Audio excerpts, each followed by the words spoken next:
Do your job. You do your job, makes everybody else's job easier.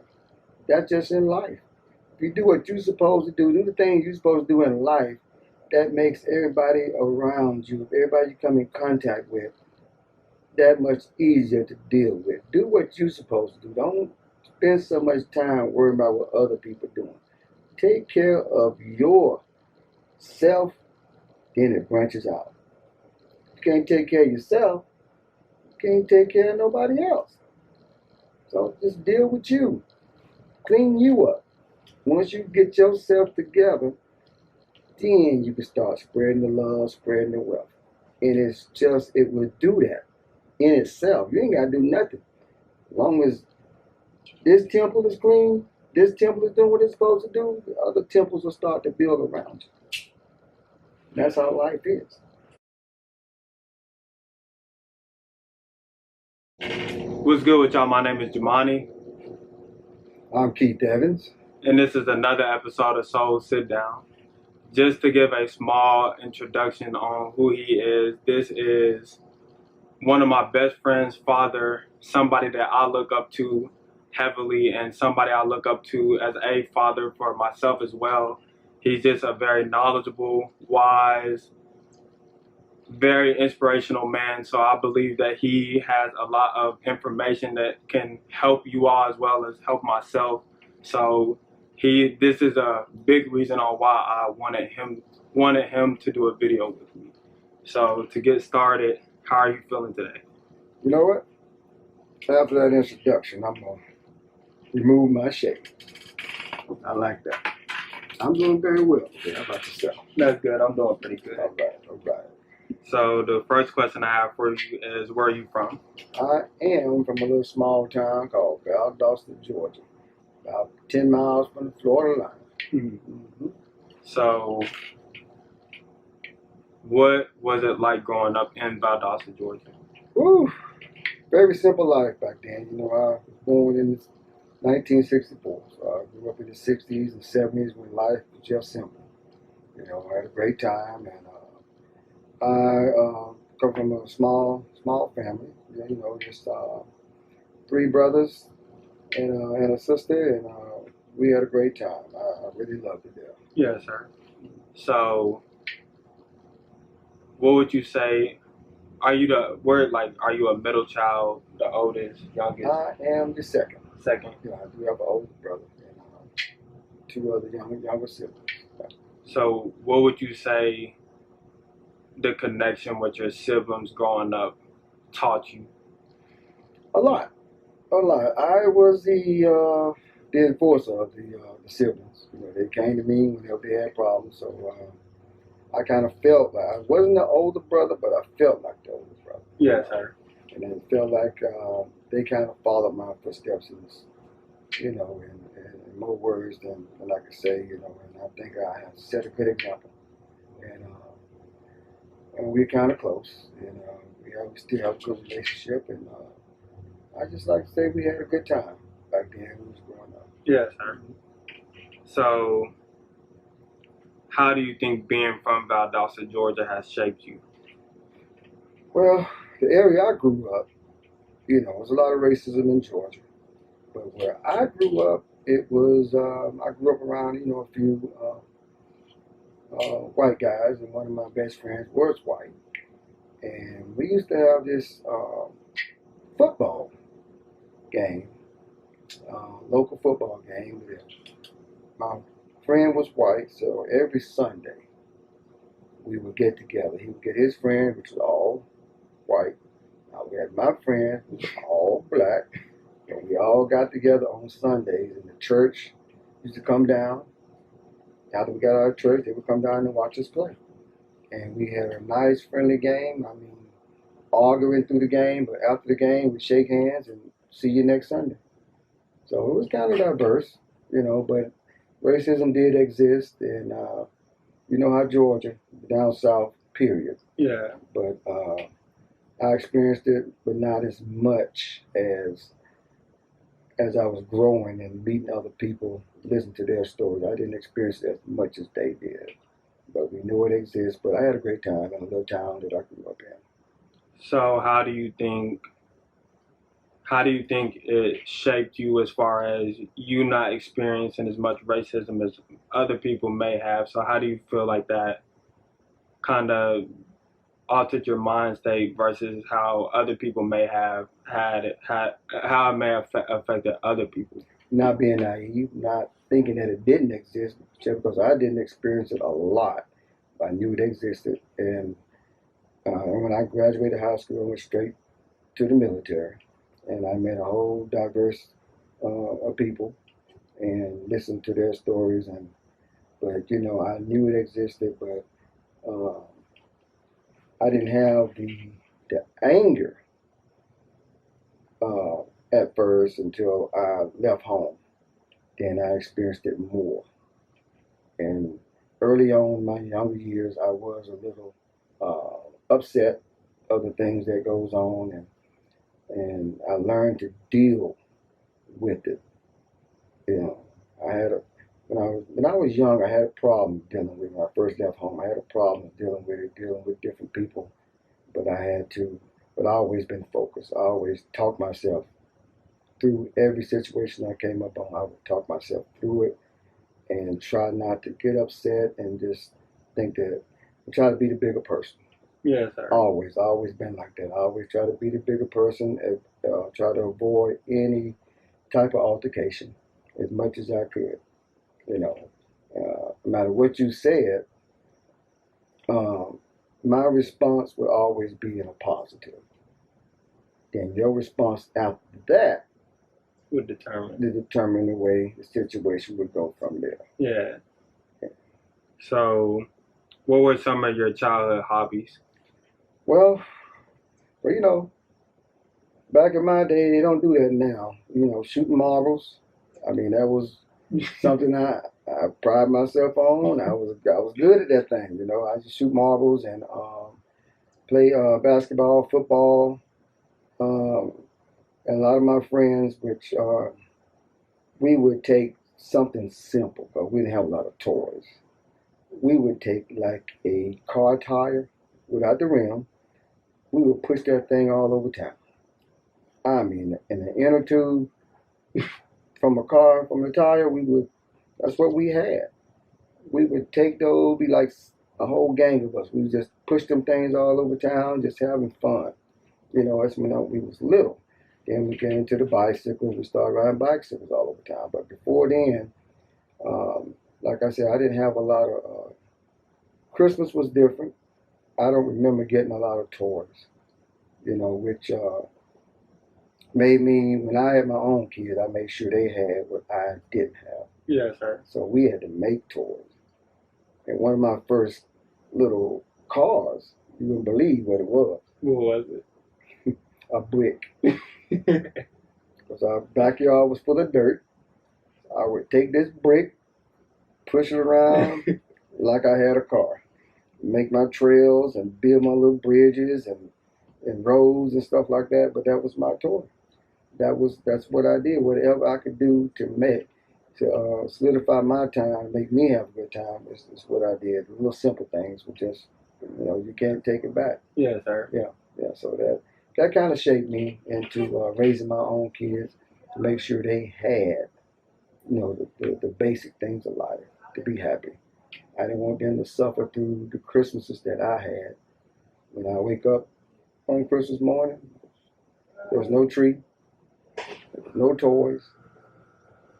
But I was not going to let my kids, suffer that type of unhappiness. Was it difficult for you as a child having those type of Christmases? Yeah. Especially going to school and listen to all the kids, see what they got for Christmas, and the teacher come to me and ask me what I got. Sometimes I make up something, and sometimes I just say nothing. Yes, sir. Didn't ask for no any sympathy or nothing like that now, but that's just how it was. Yeah. So the next question I have for you is, how would you describe your home life growing up? A lot of hard work. That's what we did. Work. Went to school and in the summertime, we just worked and we did so many types of work. I mean, we worked in, our basic lifestyle was, our basic work was a thing called pulpwood. I don't know if you know what that is. That's a form of log. I mean, you cut down the tree and you cut it up in 6 to 8 foot sections and you load it onto the truck and take it to the mill. But that's how we made our money. Yeah, sir. That was our basic thing. But I worked in all kinds of fields. You know, tobacco, beans, corn, uh, uh, pumpkin, watermelons, potatoes, peanuts. I did it all. A lot of hard work. That's what we did, and that's what shaped me into the man I am today. And, you know, I know my kids, they joke about me working, but that's all I know. Yeah, sir. Is to work hard. Because nobody's giving me nothing. You know, so working is nothing to me, and that's how it shaped me into the man, into whatever gifts or lifestyle that I'm living now. It started way back when I was a child.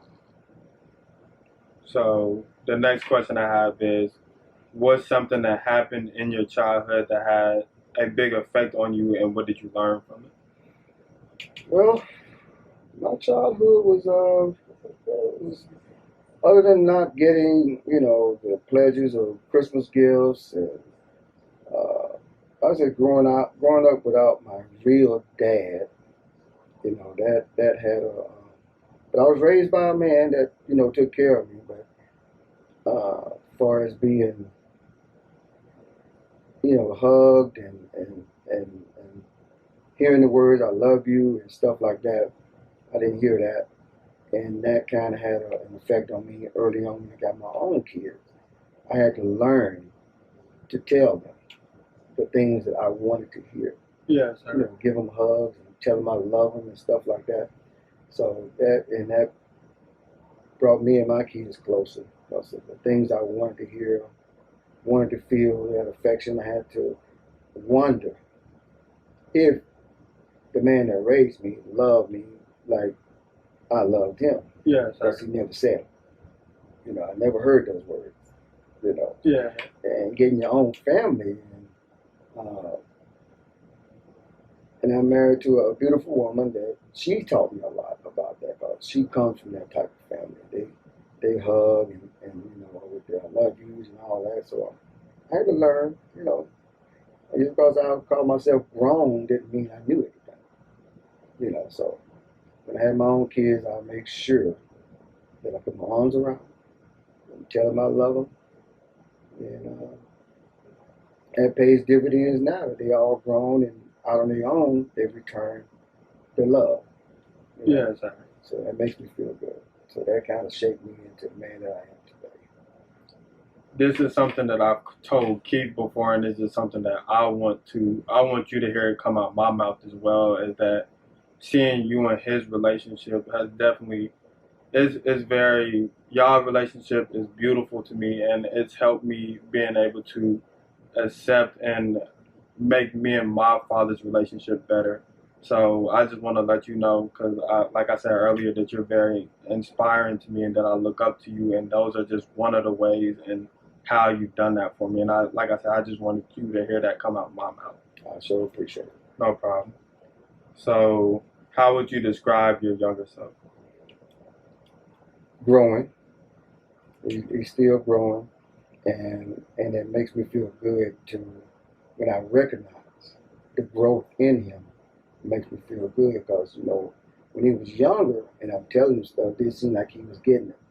You know, and now as he's older, he was listening to things I was telling him. Now that he's out on his own, my goodness, man, sometimes I just be smiling. Yes, You know, he don't even know I'm smiling, but I'm just smiling because I can see the growth in him, things he say, things he do, you know, going out on his own, and he's enjoying it, and he is enjoying growing up. He continued to grow, and to show me that he's developed into a nice young man, the man that I inspire him to be. Yes, sir. So that makes me feel good. So when you were younger, what did you want to be when you got older? Well, you know, like most kids, a policeman. That's, you know, anybody, that's all I knew to say. I want to be a policeman. And that's all I thought I would be.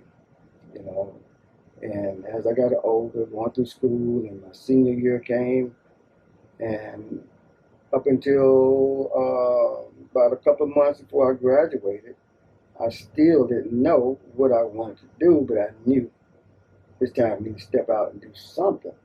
Military was never had ever come out of my mouth. I never said I'm gonna join the army, but that's what I ended up doing, and that was the best decision I ever made. So, what makes you say that's the best decision you ever made? Because I wouldn't have this great family. I would have never met my lovely wife. I would have never had these lovely kids. And that was a stepping stone. God don't make no mistakes. He made my mind up for me. You know, I was always into the church, and he says, always steer me in the right direction. When I don't know which way I'm going to go, which way I'm going to turn, he has always had the answers for me. I mean, he put it right there. You know, just join the army. Like, it was a no-brainer.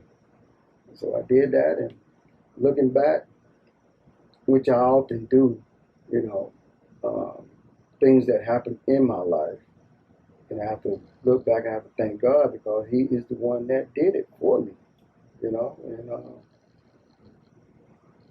when I joined the army and I left Fort Bragg and I went to Germany. I went to Germany to really get my life together. I just didn't know which way to turn. I had been at Fort Bragg for 5 years, and I knew I needed a change. So that change came. I had to call my branch and told them I'm ready to go. And they sent me to Germany. So let me tell you this story. When I got to Germany, I was there for 2 years. And when I got there, within 3 months, I met my wife in Germany, which I didn't know was going to be my wife at the time. But it's the way that we met, you know, and I knew that it was God sending her to me.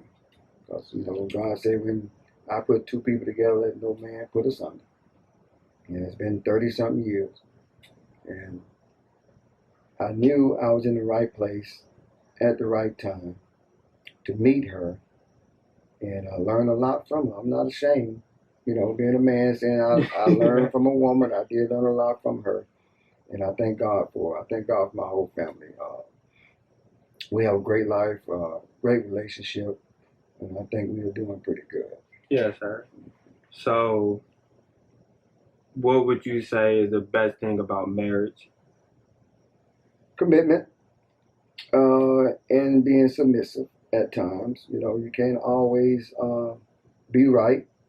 Nobody's right all the time. You have got to admit when you're wrong, and you have to be able to say you're sorry when you did wrong, and just work together. Communication is the key.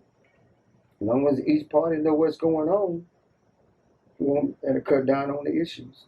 So I think me and my wife, we communicate very well on what's going on, and I'd be lying if I told you every day was good. Of course, she makes me upset. And I'm quite sure I get on her nerves. But, you know, that only, like early on in marriage, it probably lasts a couple of days. But now, sometimes we don't even remember what we're mad about. It's over just like that. Yeah. And we keep on moving. And I'm quite sure you've been around us enough to know. You've seen some of those. So, how did you all meet? Ooh, you really want to hear that story? That's I was laying in my barracks, and one of my buddies came to the room and wanted me to go to the car wash to help him wash his truck. And I was so upset. I said, "No, man, go ahead." But he would not leave. He just kept on bugging me. "Come on, E." I said, "Man, look." I was in the bed. I said, "Go ahead, man." I said, "Why you want me to go with you to wash your truck? Go into the car wash. You could have been done by now." But he would not leave. I mean, this went on 15, 20 minutes or longer. He just would not leave. So I got frustrated. I got mad. I jumped up like, "Let's go." So I'm mad the whole time. We riding there. Get to the car wash. Hey man, I'm gonna go in and pay. Go pay for your car wash, dude. I'm like, I'm standing outside the truck and I'm pissed off. I'm in my mad mode. Just got my arm folded, and this old black car pull up, and this girl asking can she get in front of me. I'm like, this ain't my truck. But anyway, I'm still a man. What's your name?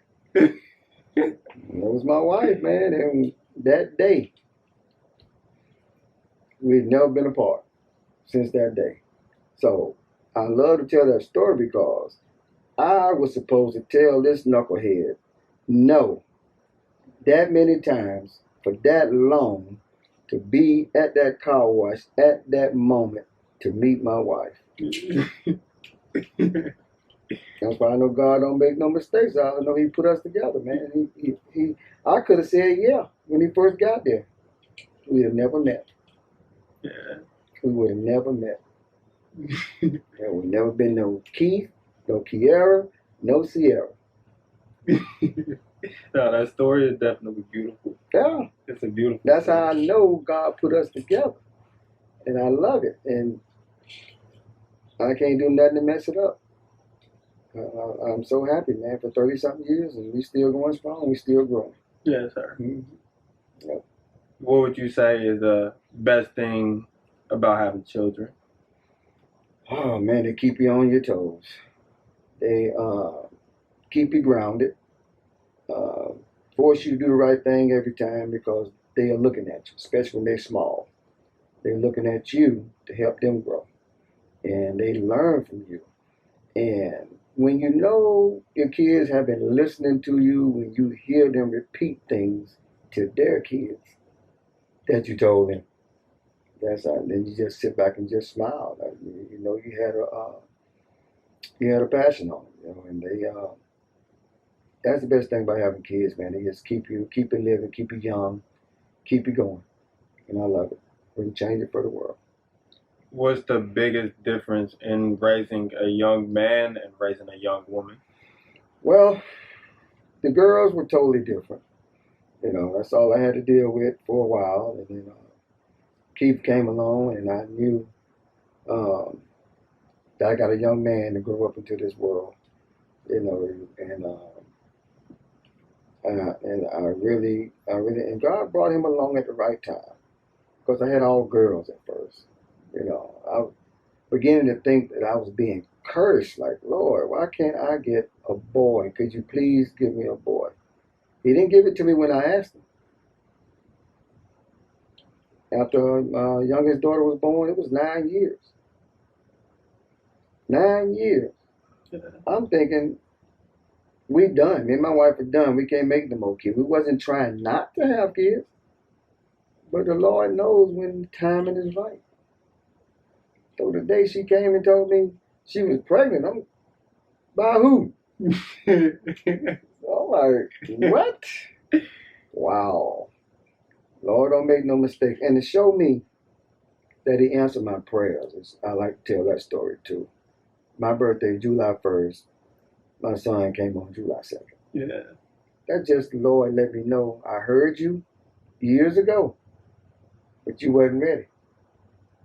I'll let you know when you're ready. So He let me know when I was ready, and He showed me, answered my prayer by putting our birthdays right there together. Do you remember what the feeling was like whenever you figured out that you were having a boy? Well, when she first got pregnant, we didn't want to, find out what the sex was, and people was telling, how people, old folk tell, oh, she's carrying this, she's carrying that. I did not want to know. Mm-hmm. So it was a total surprise. I didn't want to know what the sex was. I knew with the other kids, I knew what was coming, but I didn't want to get my feelings, busted at the time. Cause did the ultrasound, they said it was a girl. I've been happy. Yeah, but like when Cece was born, they were telling me, the way she's carrying, it's a boy. I was happy, waiting. So I was away in some military school, And I woke up, there's a note by my pillow that said, "Congratulations on your new baby girl." I was happy and sad at the same time. I love CC, but I was thinking that was the boy. But I had to wait another 9 years.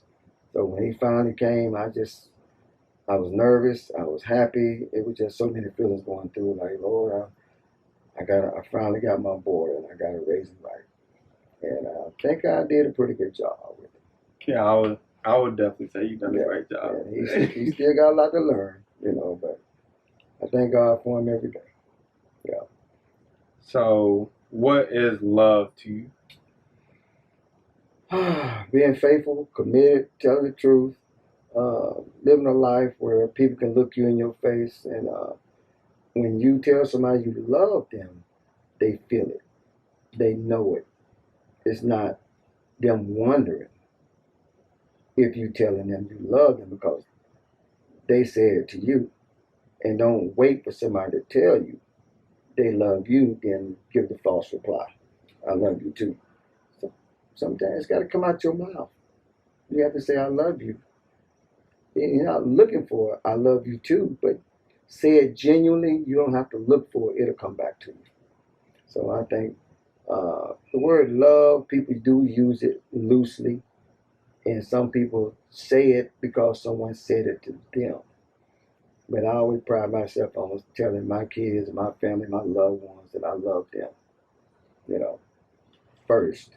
And not waiting on the "I love you too." If they give it back, I can tell if you mean it. But if you give it back, I appreciate it. And we just continue loving each other. So, my next question is, where's all the places you traveled to through the military, and what's been your favorite place so far? Well, my first place was in out of country, was Germany, and I had a great time. But my most memorable was Honduras. We went there and to see underdeveloped country, seeing kids, you know, starving, you know, seeing a city without electricity, and that humbled me. It made me think about my own life and my kids, how privileged they are. And the kids in America, period, just take life for granted. When I saw those kids, the way they lived, but they was happy and they was smiling like they living their best life. You couldn't tell them the conditions they were living in was bad because that's all they know. So they found happiness in themselves. And I found myself, mingling with those kids, feeding them, and walking down the road with them, just had a good time. You could not tell those kids were poor, how happy they were. And that just humbled me. And I brought that story back home to my family and told them where I just came from and told my kids how privileged they were. You know, you can walk to the trash and throw food away. These kids would love it if they had the opportunity to get it. And try to tell them to appreciate what you got, cherish it, don't take it for granted. Because everybody do not have the same luxury that you have in other countries. And everybody don't get a chance to visit. Only thing they can see what they see on TV. And some people think what they see on TV is a lie, but I've seen it. I witnessed it firsthand. It does exist. So, what is the most, or one of the most important things that being in the military has taught you? Discipline, firsthand, being disciplined, and to take any task that you're faced with and you see it fulfilled. The military teaches you to be humble, to be loyal, and to be a leader. And it sets your life up to be successful. If you fully embrace the military, it sets you up to be, because you can take what you learn in the military into your your regular life, and they work hand in hand. Teach you how to be a man, how to raise a family, how to treat women, and it just I cannot say I made a mistake in doing that. I think that really started me off on the right track into being the man that I am today. So the next question I have for you is, what, how am I trying to ask it? What's the difference, or yeah, what's the difference in your young adult life compared to your, like, you now? Took things for granted when I was young. Thought I'd be young forever. Nothing really bothered me. And when you're young, you think you're invincible.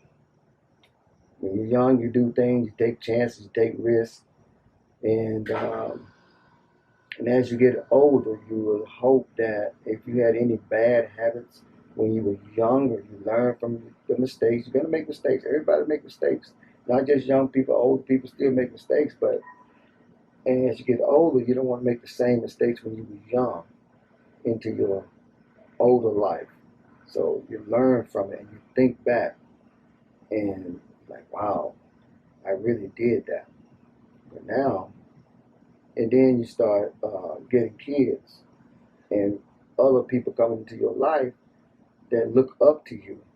So you can't live a promiscuous life and into your adulthood and you got your own family and you're trying to instill morals and values into your own family, your kids. You can't be doing the same things that you're trying to steer them from. So that's why you can recognize the mistakes that they're making because, hey, I've been there. I can tell you what you're doing now. I can tell you where it's going to lead if you don't change your ways. So when I was a child, I thought as a child. But when I became a man, I think as a man. Because I got people looking up to me. I have a family now to help grow. I have a family to protect and take care of. So I have to do things to enhance that family. And I like to think I've done a pretty good job in that as the head of this family. And we have a good time. And you have shared a lot of those good times. Yes, sir. So, and I like to think of you as a son as well. So when I call you son, I really mean it. When I say son, I'm calling you my son because that's from the heart. Yes, sir. And I love you as a son, and that's the way I treat you. And I hope my family helps you to grow up into a man, and anything you need or we can do for you, we're here for you. Yes, sir. And I hope we, or myself, is setting a good example for you as well. No. And I think watching you grow, it makes me feel good. That's why I'm always asking students, where's Jemani? What's up, Jemani up to? But because I don't see you all the time, I'm always talking about you, always asking about you. And I appreciate the every now and then you reach out with a message and checking on me. That does my heart good. I love it. Let's continue to do that. And like I say, just because Keith is gone, that front door is always open for you. Yes, sir, I appreciate it. You ain't got to wait till he's here to come visit. You can stop by for a meal or just a conversation or whatever you need. Yes, sir. I'll be here for you. I appreciate it. Yes, sir. Yes, sir. So the next question I have for you is, how did you become a Cowboys fan?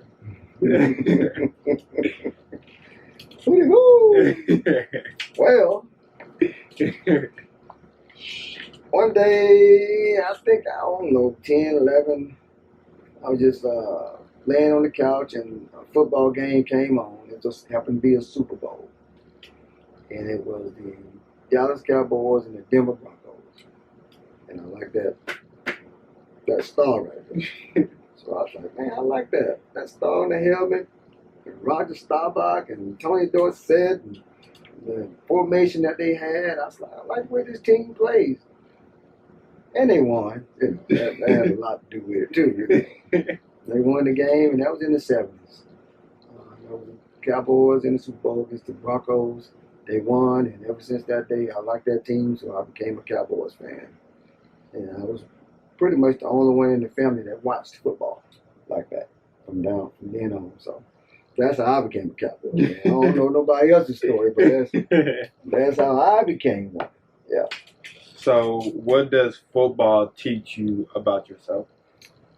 Ooh, you ever play the game? So you got to be disciplined as well. I mean, and it teach you teamwork and do your job. You do your job, makes everybody else's job easier. That's just in life.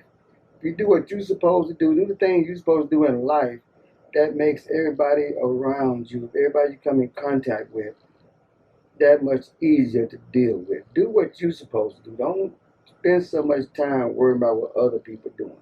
Take care of yourself, then it branches out.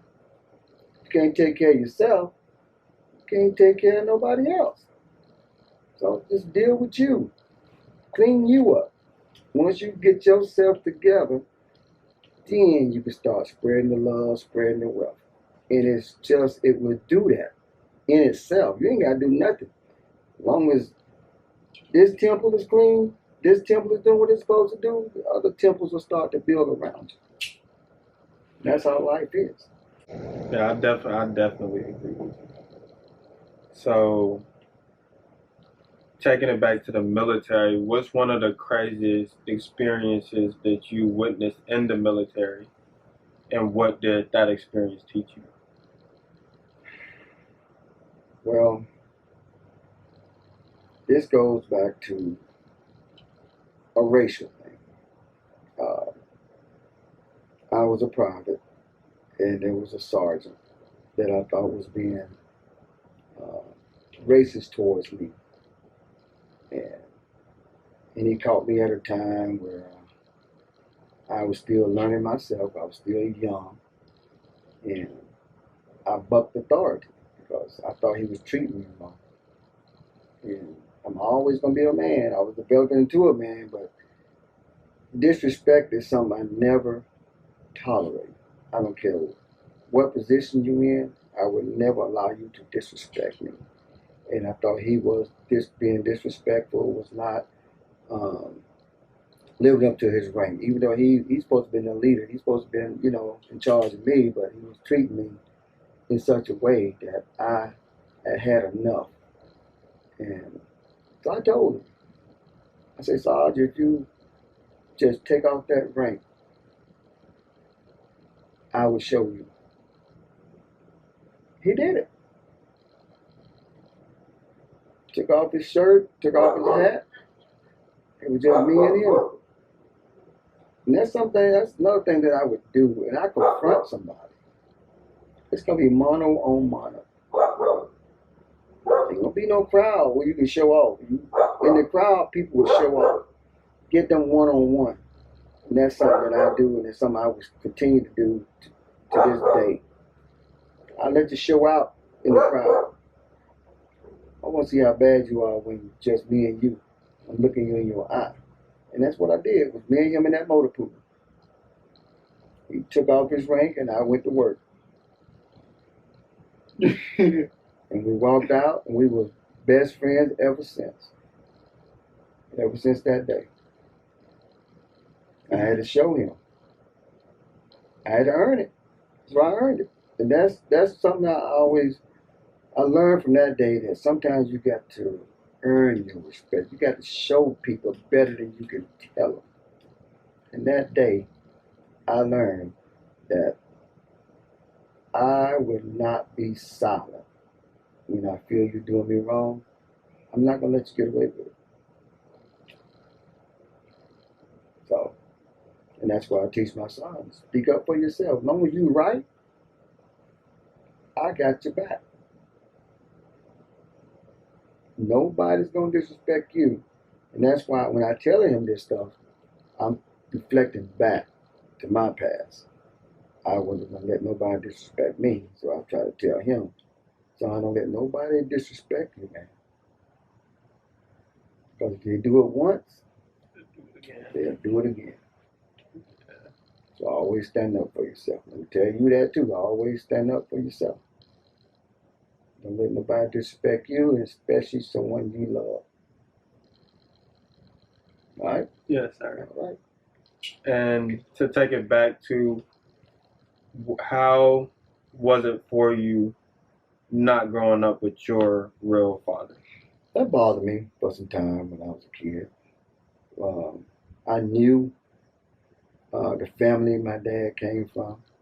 Um, and I used to see some of the uncles, my grandmother, but I didn't see my dad until I was 13. My real dad, until I was 13 years old. Because he lived in Miami, Florida. And by that time, 13, I'm a pretty big kid, growing into my own, but I had still longed to have a relationship with him. And so he came to town, and I went over to my grandmother's house, and he was there, and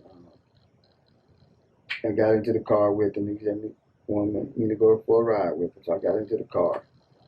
I was so happy until he offered me a joint.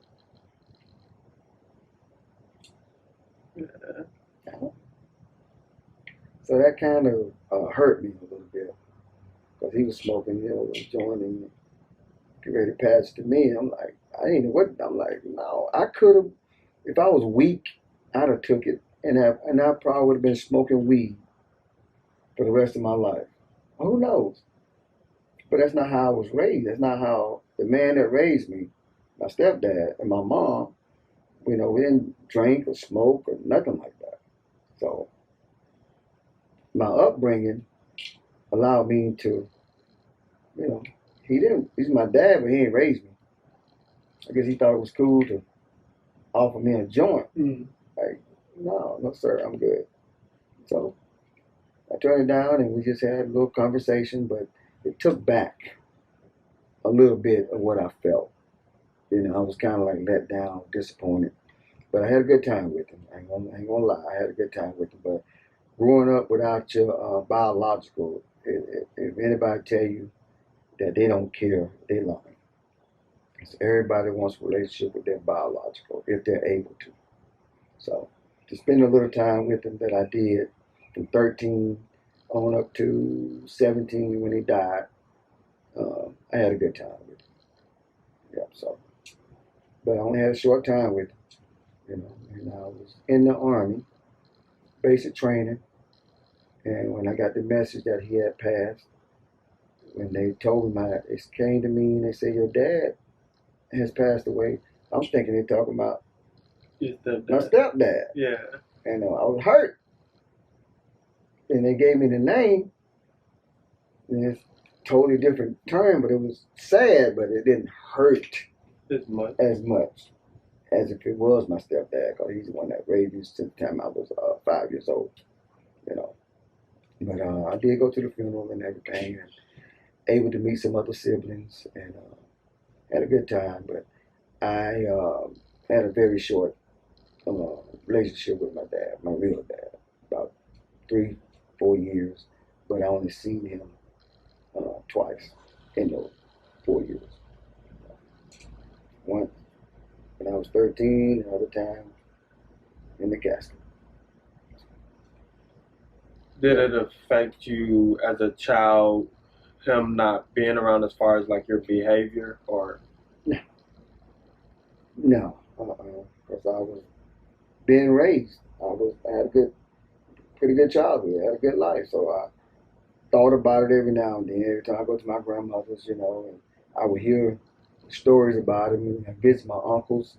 And one of my uncles, one of his brothers, we were real close, So he kind of like, he would tell me a story. He would take that role. So I had a pretty good uncles now. Dad wasn't there for me, but I had some good uncles on my real dad's side that I spent a lot of time with. But I'll be lying if I tell you there wasn't a void that I thought about every now and then what it would have been like to grow up with my real dad. And I often think about it You know, it's not the way. I guess that wasn't in God's plan. You know, it's the way I grew up. You know, you take on life and you grow up and you just learn to deal with certain things and you move on. You know, you can't change it. You know, yeah. And you asked the question, did it have an effect? Well, it did. Anybody growing up without their biological, you know, think back like, what happened? Why didn't you come around and see me? You knew I existed. Why didn't you come and see me? I'm a child. I can't drive to see you. You knew where I was. You could see me in this city called Valdosta, Georgia. You knew I was there. Why didn't you come and see me and pick me up and have a relationship? So you get angry, as, you know, as a kid, but it is what it is, and the Lord allowed me to live and have a great family and try to be the best dad that I can. You know, I don't want my kids to tell this story.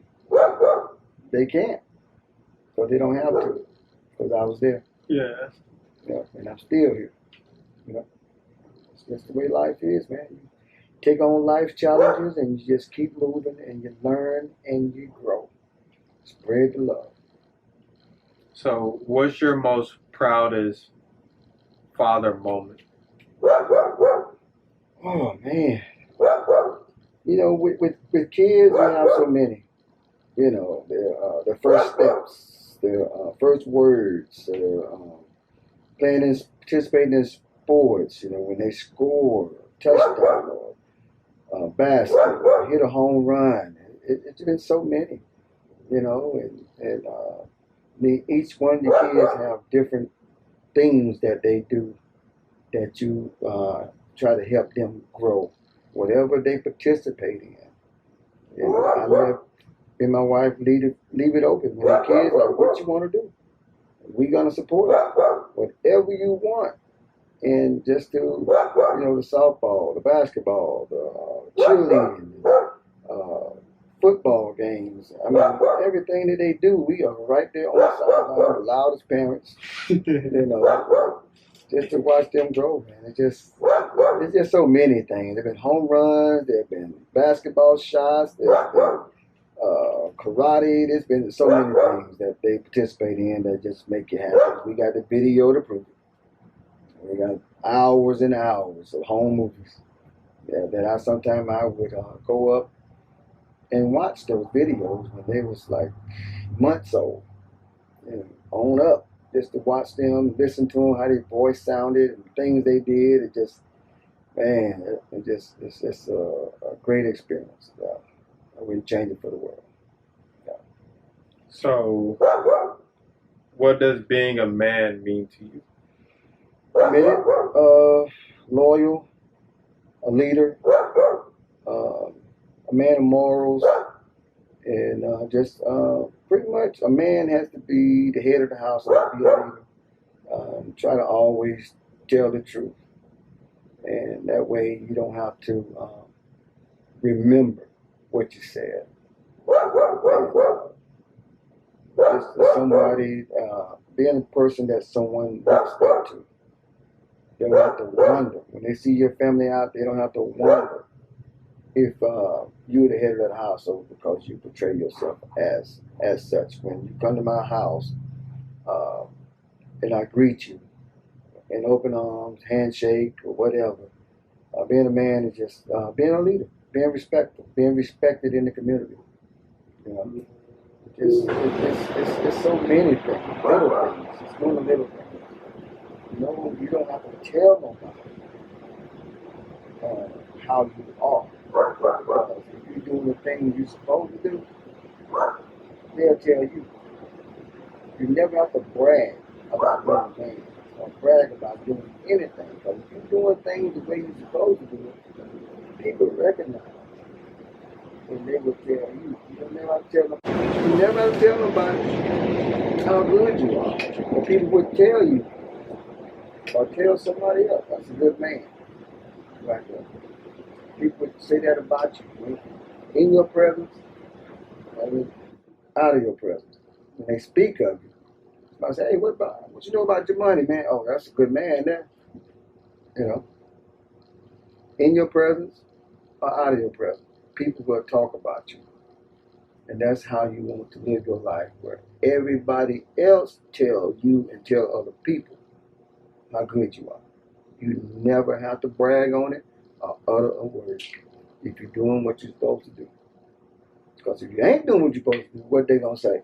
Man, what you think about Keith now? Man, Keith ain't, you know, they gonna say what is good or bad. So, being a man, just be in good standing. So, how important is it for a young man and just a man in general to have a brotherhood? Wow. In good times and bad times, you're gonna need somebody to lean on. And having a good brotherhood, because nobody wants to go through this life alone. You got to have a good band of brothers. And you don't need a 40, 50 people. It could be 2, 3, 4, 5 people, a group that you can just band together. Take the hand. You take the hand, 5 people, and you can band together. But everybody needs somebody every now and then that you can take your troubles to. Maybe they got the good answer for you. Sometimes, we all get overwhelmed at times. So it's good to have a group of brothers that you can go to and discuss things with, and y'all work it out. Because you may not have the answer, maybe somebody else got the answer for you. Or they may not have it, and you got it for them. Sometimes it's just good to get together and laugh and joke and just have a good time and talk about your family and talk about your kids and what they're doing and what their aspirations are.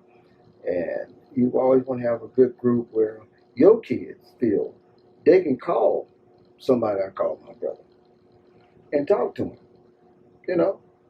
And when you're not able to, say, I'm gone, but then I got a brother that would step in and help take care of my kids, be there, be in the ear for them, help them, a helping hand or something like that. So it's good to have a good band of brothers, man. Nobody goes through this life alone. Nobody can do it by themselves, you know. And you know me, I don't have many friends because I don't use that word lightly. If I call you a friend, that's what I mean. You're darn near a brother to me. So my circle is very small. I don't mind. I don't need a whole bunch of people to make me. God made me, God keeps me. So that's how I look at life.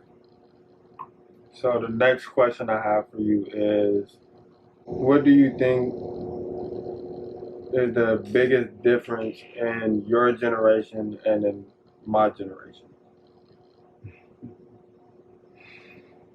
Well, I think, like when I came up, there was no cell phones, there was no social media, so we were all forced to band together, go visit each other. If we got together, it was a whole bunch of kids just outside playing all the time. Now, streets are empty. Neighborhoods are empty now. You just don't see that anymore.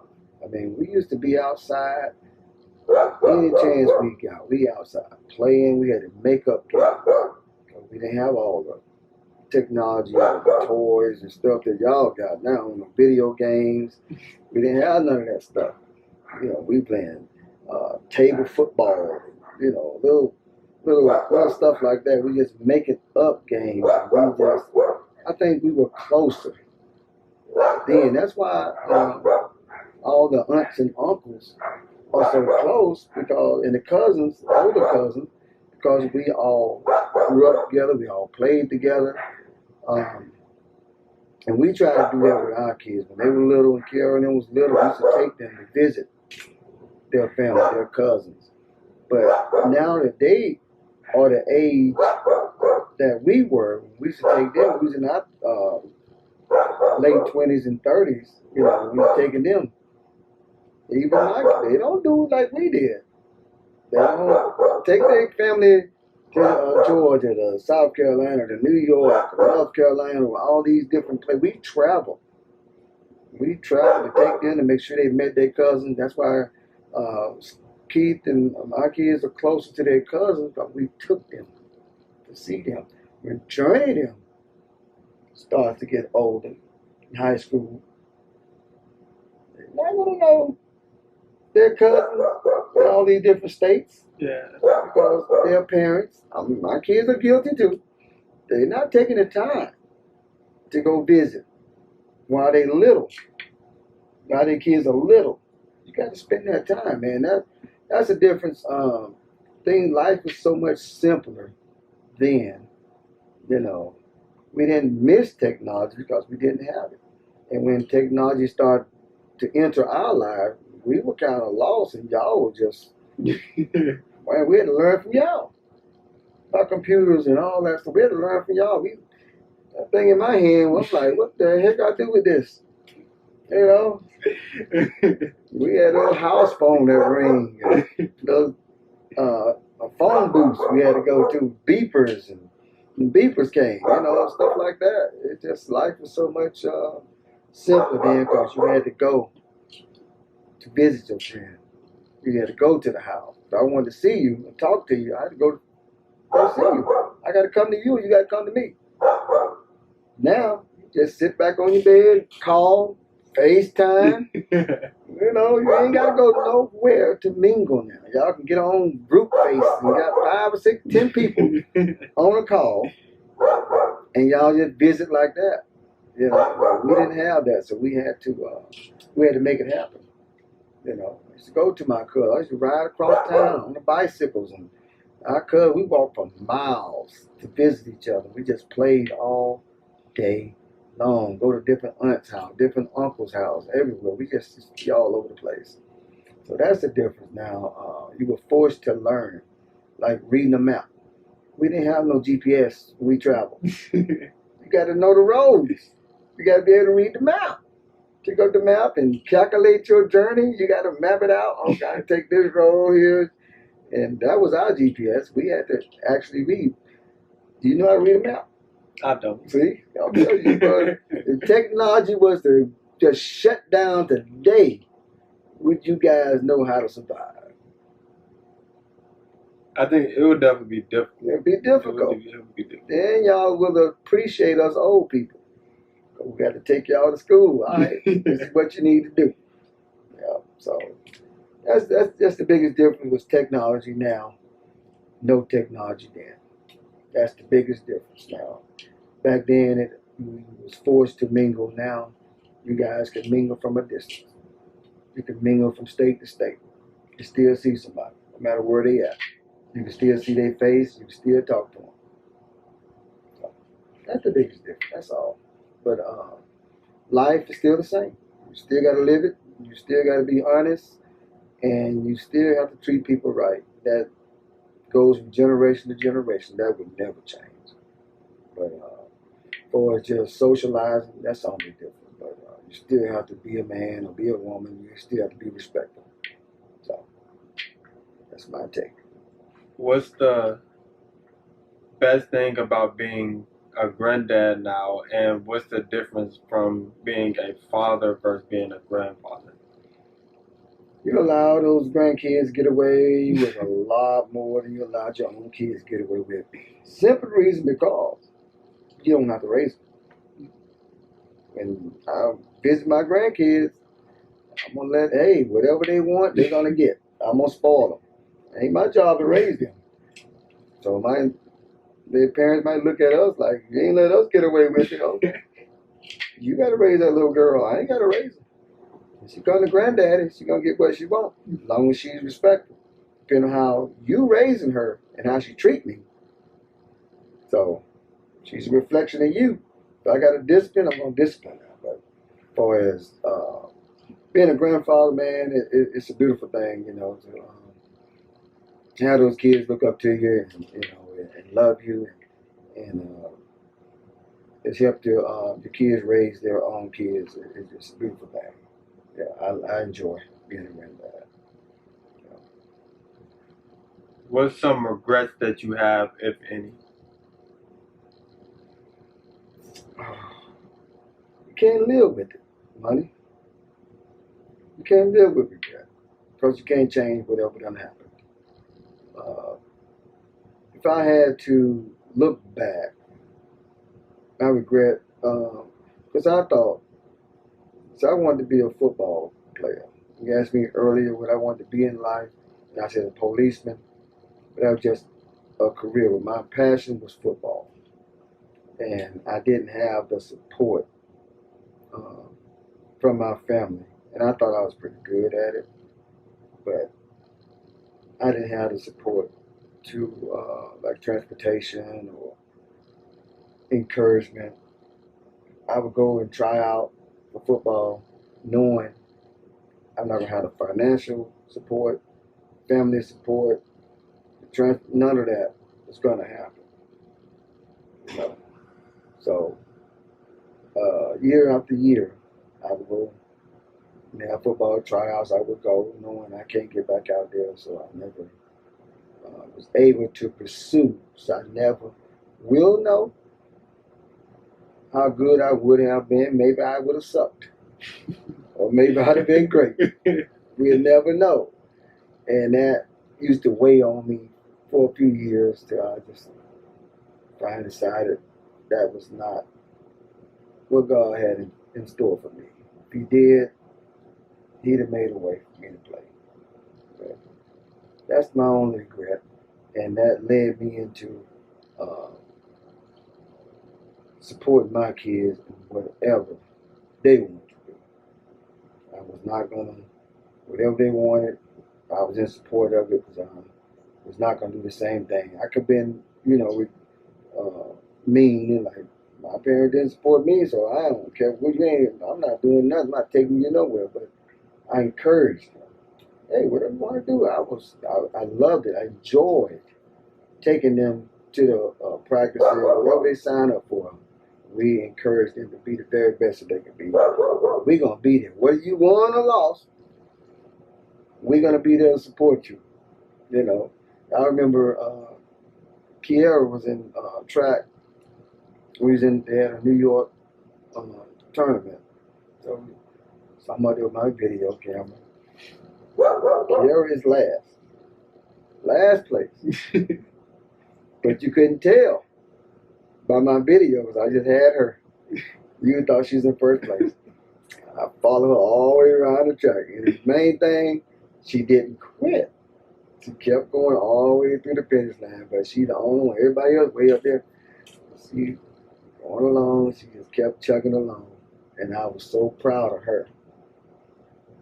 You'd have thought she won when we went out there and hugged her, congratulated her, because she didn't quit. And that is instilled in her life today. You can tell how successful she is. When our kids start something, we encourage them to finish it. No matter what it is, you start it, finish it. No matter if you're good or bad. Don't quit. Life is full of quitters. Don't be one. Encourage a quitter. Don't you be one. I'm going to tell you that. Don't ever quit. Don't ever quit on life. Life ain't going nowhere. You quit, life's going to keep going. So you just keep going, man. Whatever downfall, whatever pitfall you come in contact with, there's going to be plenty obstacles going to get in your way, man. You just step over them, go around them, however you got to crush them, and just keep going. Yes, sir. There's a reward over that obstacle, man. But if you quit, don't never try to get it out your way. You'll never get to it. And once you get to that reward, you look back like, wow, I'm glad I didn't let it. Obstacle could be anything. It could be money, it could be a woman, it could be anything, man. Any pitfall. Just to test you. God would test you in so many ways just to see what you do with it. You would think that's the end of the world, but it's not. It's not. Just keep going. That way when you reach that light, and you can look back, then you can look back like, wow. Then that stuff started to disappear. So continue to strive for it. That's life. You keep living. Yes, sir. The next question I have for you is, what's some knowledge that you can give to young men? Be honest, uh, and respect yourself so you can respect others. Live your life in a way that you can look in the mirror and look at yourself and not turn away. Because you can do things in life and you can't even look yourself in the face. So be able to look in the mirror and look at you and smile and say, I'm all right. So that's my advice, to be able to look at yourself before you look at others. Look yourself in the face. Then you look a man in the face and say, I'm all right. I'm doing okay. That's my advice. Live your life till you can face yourself. So, what keeps you motivated? My family, my kids. Because you live a life, man, where you get into a cycle where it's like a daily thing. You're doing a daily routine, and sometimes you get tired, you know. But then you start to look back on the people in your life, people you're living for, and that will keep you motivated because you want to continue to witness them growing, them laughing and being happy. And for me, I'm not going to speak for nobody else, but for me, it's my family, man. It's just I live for them. You know, I know every day I wake up, I always hit the floor, and I always thank God for another day. And head off to work, and I know I'm going to work to help take care of my family, and that keeps me motivated to be able to share whatever good that I have to give with them, and I enjoy doing that. I really enjoy the phone conversations, the visits. I enjoy that. I don't want that to ever end, but we all know one day that's all coming to an end. But right now, I'm going to enjoy it, and because God allows me to enjoy it. So I had some young men over today, you know, helping me um, move around some stuff. But when they came in here, they were applauding and, you know, thinking I'm living a good life because I live in a nice house. Like, that doesn't move me. So I told them, I said, man, y'all just live your life, man. Keep living. Whatever God got for you, you're going to get it. And one of the young men said, hey, Mr. Keith, I like that. I said, that's it, man. I said, I'm just a simple man. I said, you're welcome in my door anytime. So just keep it simple. That's my, keep it simple. Life can be complicated, but simplify it. Simplify it. You start worrying what people say about you and worrying about what other people are doing. That just complicates your life. Control you. That's it. That's just a simple man. That's how I like to keep it.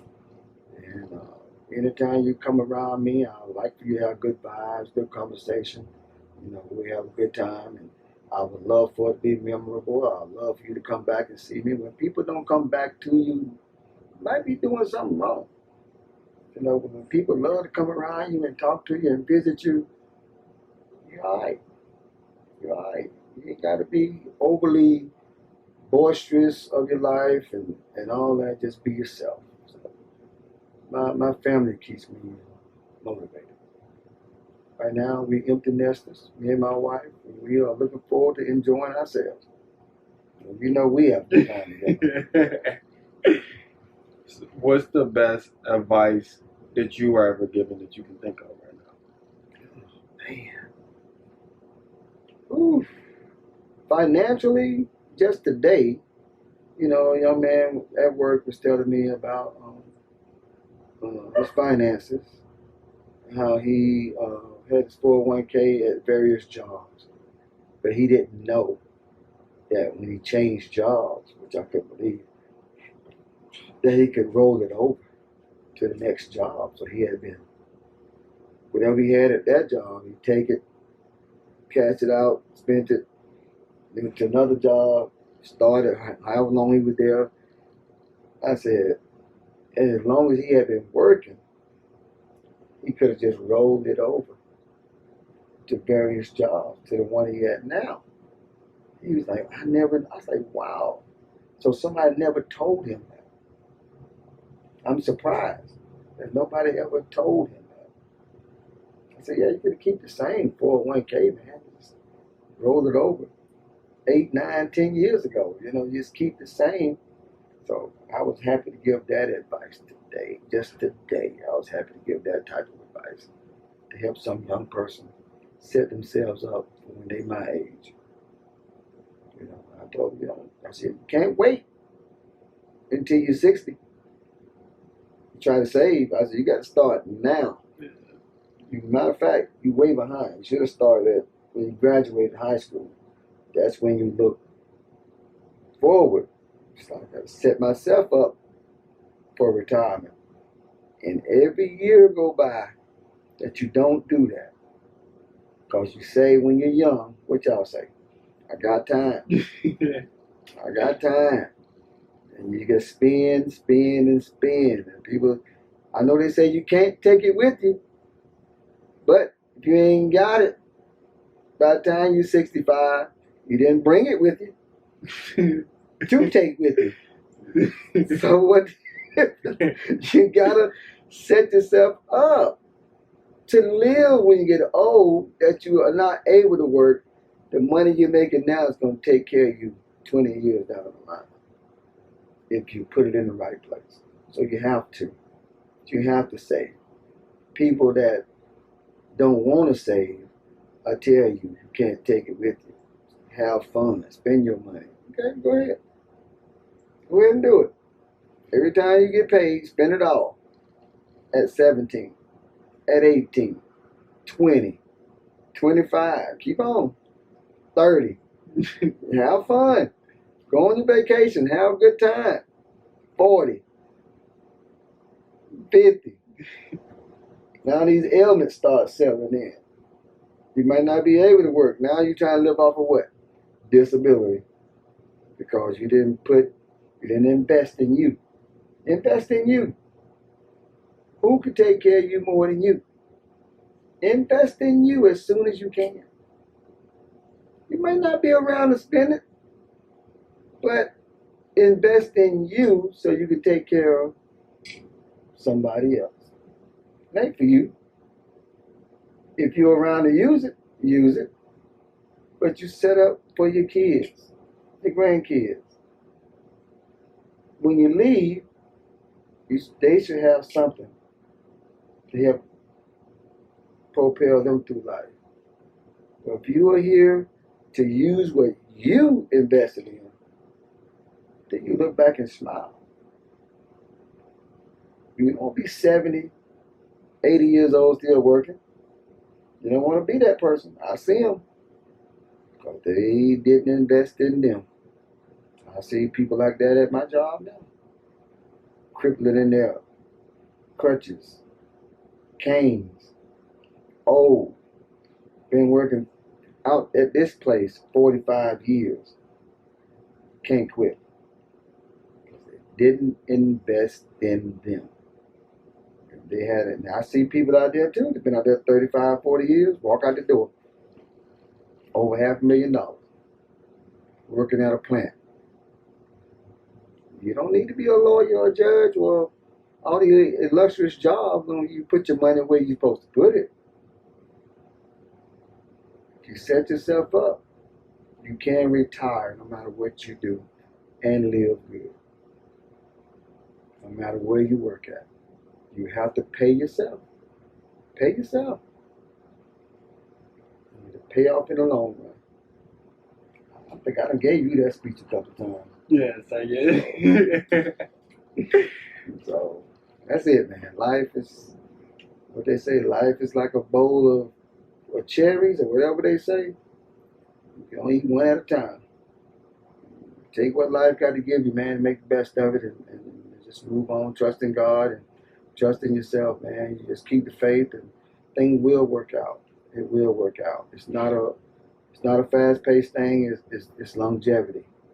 It's what you do now pay dividends later on in life. No matter what you do, whatever you do to your body, alcoholic, a drug addict, what they start doing when you're young, it's gonna tell on you. When you're 40, 50, 60 years old, whatever damage you done to your body, but the body fights off all that stuff. All the damage you do to your body will tear you down in the long run. I'm not saying that healthy people don't die, because they do. But when you're doing your body wrong, you enhance your chances of not being here a long time. So that's all. Just take care of yourself. That's the only thing you can do. Take care of yourself, and everything else around you will take care of itself and come into place. One day, you'll look back and think, good or bad decision. You're going to think back. If I hadn't done this, this wouldn't happen. Oh, I'm glad I did this. Now this happened. It's just life, man. And it's all about decisions. And who controls those decisions? Right. We control our own decisions. Nobody making us do nothing. Nobody. Control your own decisions, and that's going to determine what you become, what you don't become in life. That's just the way it is. So keep on living, live it right, and you're going to get punched in the gut, in the mouth along the way, get knocked out, knocked down. It's about how you get up and you keep moving. Just keep moving. Keep doing the right thing. Stay prayed up and do what you're supposed to do to take care of you. And everything else falls into place. I just keep saying that to a lot of people. Everybody I meet, at the speech I give them, take care of you. Don't worry about me. Take care of yourself.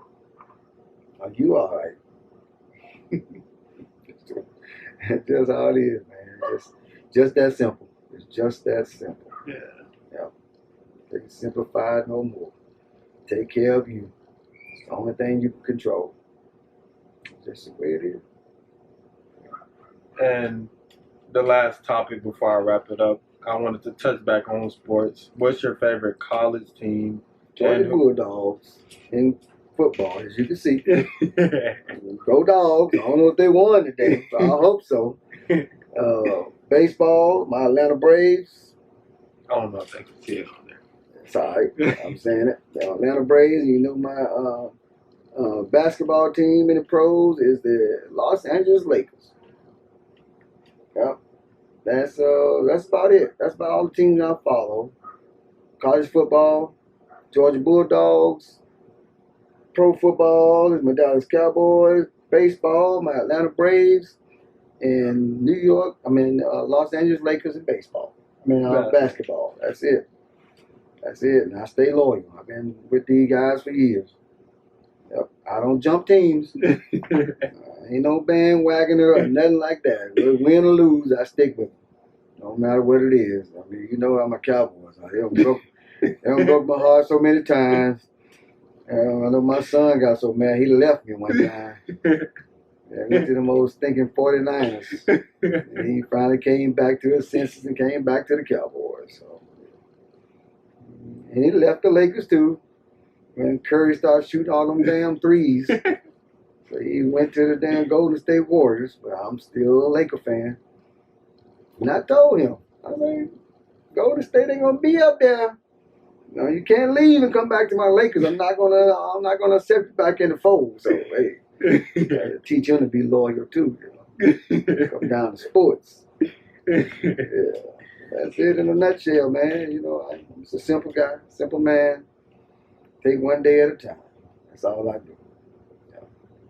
And I appreciate you for sitting down with me and sharing your life experiences and giving the knowledge and wisdom that you gave, not only to me, but to the viewers. And I appreciate you for the role that you play in my life because, like I said, as I said earlier, you play a huge role in my life. That you're very inspiring. Like you're somebody that I definitely look up to, not just as being a man, just being a person in this world, and something that I not necessarily that I strive towards being like you, but it's something that I can look at and kind of dictate if I'm on right path, or you're somebody that I know I can come to at any time and make sure, and I know that you're always going to be honest with me and make sure that I'm on the right path. So, Yes, sir. like I said, I definitely want to let you know that I appreciate you and that I love you and that you've been a great role model in my life, and just I feel like you've just been a great